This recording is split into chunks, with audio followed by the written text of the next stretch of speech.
Finance industry could lose up to 40,000 investment banking jobs in the next few years unless it strikes a softer deal on its departure from the European Union under Brexit.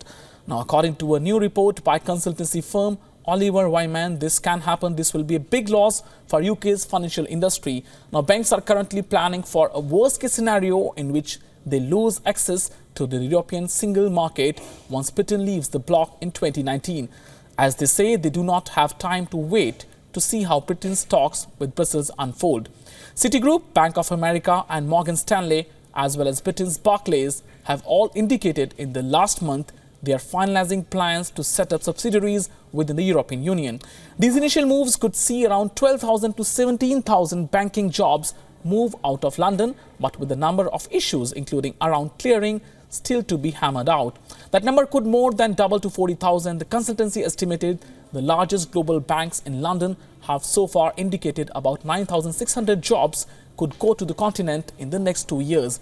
According to public statements and information from industry sources, the consultancy also estimated that $30 to $50 billion of extra capital might be needed to support new European entities. And I'm joined by my colleague Jessica Taneja, who tracks Brexit very closely. Jessica, very good morning to you. First of all, we would like to know from your side how this banking industry loss is there a way which the loss can be recouped by UK? Well, Sumit, it's not going to be a cakewalk for Britain at all, because it is considered the preeminent hub of financial services globally. And when such a shift is expected, it's not going to be easy and an absolutely uncertain move, because what we know from the current government's plan is that they're planning a hard Brexit, and hardline Brexit is not favourable for financial services. And also remember, financial services contribute at least 22% of London's GDP. So this is going to be a major setback, and I don't see a way of recuperating with it, because 14 July, the Bank of England had asked the reports from the banks and the financial services as to how they would proceed if the hardline Brexit is to be implemented. So that, of course, is going to create multiple rifts. But I think Britain needs to realize, wake up, smell the coffee, and see that they're going to lose at least 10 billion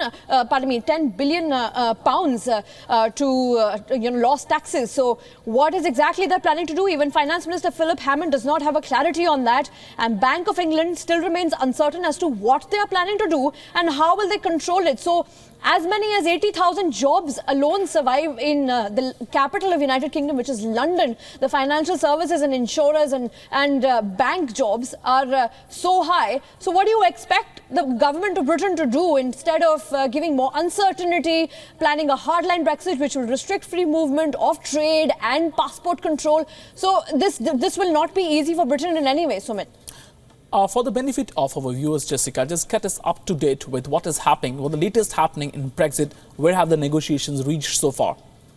Well, so the negotiations are still stagnant, as you and me do read and see the news every day. I think potentially Britain still has to strike a deal of roughly around 89 billion pounds to exit EU to pay them in taxes. Remember, earlier the country claimed when the Brexit talks had begun, or when the country was going through a remain and leave campaign for Brexit, said that we at least pay 360 million pounds per week as taxes to the European Union. Might as well save for our NHS. But that really hasn't sort of commenced so far. And to strike a deal, recently, when we remember back in July and June, when the talks had begun, and David Davis, the Brexit secretary, said that we're not going to pay 89 billion pounds. It's even difficult for us to pay 1 million pounds. But then again, the Theresa May government had a magic tree, and all of a sudden they could pay 1 billion quid to form a government with the Democratic Unionist Party of Ireland. So there is, of course, political uncertainty, which will, of course, sort of change the whole political scenario of the country,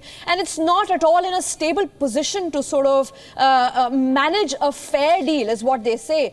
I mean, European Union, on the other hand, has been committed to saying that if the country still wants to remain back in the United Kingdom, it might as well. But then again, if they want to leave, it's their choice. But it's going to be very difficult for the country. Thank you, Jessica, for getting us all these important details and this perspective.